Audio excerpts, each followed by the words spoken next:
Having body image concerns is a relatively common experience and is not a mental health issue or problem in and of itself. However, it can be a risk factor for many mental health problems. If you've suffered from anxiety, depression, shame, or self-consciousness due to your weight or appearance, or feeling like somehow you just don't belong, pay attention. This video is absolutely for you. I'm going to share with you some tips and tricks on how to help cope with that and maybe help you understand that you are not alone. Join me now. Watch. So back to this weirdness, right? Just not feeling good, still trying to recover, okay? Reviewing this stuff over the last number of years, body image issues, obsession with any appearance, weight, and how that affects really mental health. So if you've been a person, and I said, watch these videos back, been stuck in this same type of pattern of thinking. So if you're always setting goals on your whatever, like I gotta lose 10 pounds, I gotta lose 5 pounds, and you've repeated that years and years and years, that's actually a block. And looking back, I go, oh my gosh, that's what I've been doing for so long. I did break out of that for about 10 years. And that's when I was the healthiest in my life. What was the difference? Believing I was loved. That's the core psychology of any addiction and self-worth. What is that first attached to, and where did those beliefs come from that you're not whole? So for myself, it's abandonment issues, narcissistic people around, blah, blah, blah, blah. If I'm not XYZ, I'm not good enough. Well, that was the evidence. So when you don't see your own worth, you will always choose people who don't either, that will continue to validate that.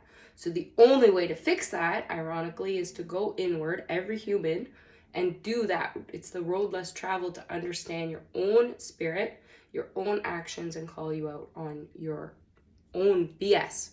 So that's the program that I'm like build. It's like shred the stuff that's in your head. So before you do anything else, before you prepare, because where does that come from? So the people that are so systematic, able to follow regimens, they get told something. You might be able to do that always. You might be only able to do that in certain circumstances. And that's what I realized. In certain circumstances, I can. But for how long? And eventually, you wear out if you can't know yourself or understand. But that's a path for everybody, in a way, right? Because nothing is permanent. So if you don't come back to present and appreciation for what you have, and like all we have is the moment we're in, where does the brain go? Future, anxiety, or happiness, or like what are we moving toward? What are we running to? What are we running away from? Fight or flight.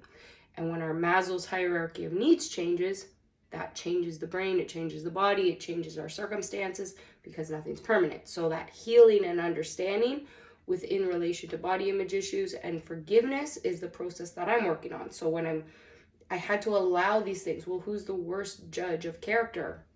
Me. So are you a person? Really think about this. Are you a person, as you watch even these videos, are you projecting your hate outward, or do you review and understand the parts of, like, when you're triggered, understand that's an unhealed part of yourself? Because my intentions have always been, always are, is to help as many people as it possibly can and heal the world. PTSD. In order to do that, the more I understand myself, the more I'm of value to other people. So ironically, I had to stop being there for other people because I knew how to do that. I didn't know how to be there for myself, which brings my brain back to a childlike state to heal, right, on a deeper level. But every person would have to go through that cycle to understand that. Right? So some people do it within their bodies in a lifetime. Some people never really go through that process. And I'd argue that you're just going to be continuously reset back, because pain is that way of teaching us. So to go into the pain, that's the harder thing. The courage, well, where's the pain? I have the physical pain, the mental pain, everything. The biggest pain that I have, though, is my heart has been broken, ripped apart. That's what I gave my heart. So my heartbreak, I have to heal and understand and validate my anger, however, not repeat what was done to me. I did not repeat what was done to me. Instead, I held it on inward and then had to understand that process so that I had a healthy way and a healthy outlet to release, which is what I call art therapy. So that's what all of these videos are, with the intention to heal and to help. So if you've ever had body dysmorphia, body image issues, any type of trauma, feeling like you're not worthy, welcome. This is exactly the right place for you. And I'll send you a message today if somebody didn't tell you. You're loved. You're worthy.